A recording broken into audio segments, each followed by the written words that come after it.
Que Anti et Yo, dans sa toute divine puissance, soit encore glorifié aujourd'hui. J'ai envie de commencer cet échange en vous disant que le dernier rite, c'est le rite de la nudité. Quand vous arrivez au rite du sans caleçon, ceci veut signifier que votre mort n'est plus loin. Parce que quand vous êtes déshabillé, vous êtes exposé. Mite le Sheng, enfant veut dire la nudité. Sheng veut aussi dire l'achèvement.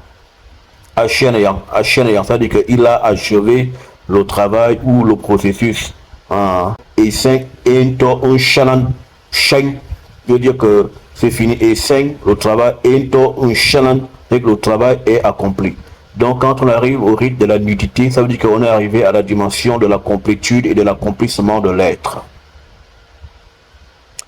C'est pourquoi Isaiah Congo, avant qu'il ne soit mis aux arrêts, il a pratiqué le rite de la nudité.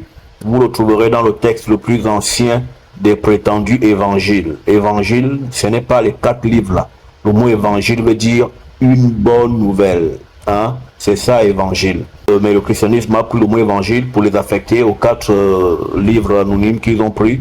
Mais l'évangile, c'est une bonne nouvelle. Donc, même hors de la Bible, vous avez l'évangile. Ça dit quelque chose de bien.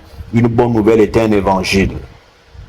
Dans le livre de Marc, vous avez le rite où le Congo est avec le petit garçon. Et le petit garçon est nu. Ben, c'est pas que le Congo était un pédin, mais c'est un rite. Le petit garçon symbolisait le Congo lui-même. Parce qu'il était arrivé au terme du processus initiatique, sinon de la mission messiaque qu'il avait été pour accomplir. Et donc, lorsque le terme de ce mouvement messiaque était arrivé, le Congo là était arrivé à la dimension du sans caleçon. Il était nu. C'est pourquoi le jeune garçon derrière lui est nu le soir de son arrestation. Voici les secrets ésotériques qui sont dans l'écriture de nos ancêtres, mais que la religion qu'on appelle le christianisme n'enseigne pas aux fils et aux filles de la lumière, parce que le christianisme n'est pas justement une religion de lumière. C'est la religion qui rend bête, d'où le nom même qu'il porte, chrétien, synonyme du mot crétin. Être chrétien, c'est être un idiot. Donc, la nudité, c'est le parachèvement de tout processus. La nudité, c'est la fin des fins de tout cheminement mystico-spirituel.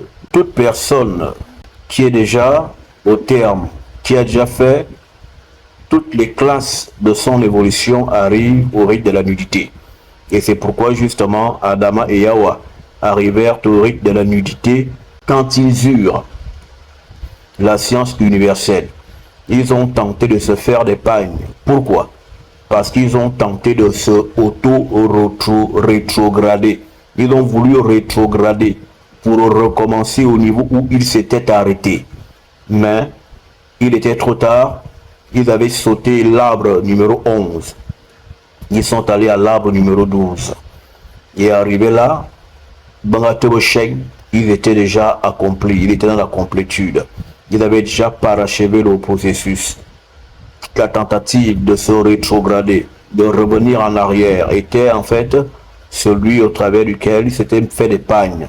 C'est-à-dire qu'on peut dire que nous n'avons pas encore achevé.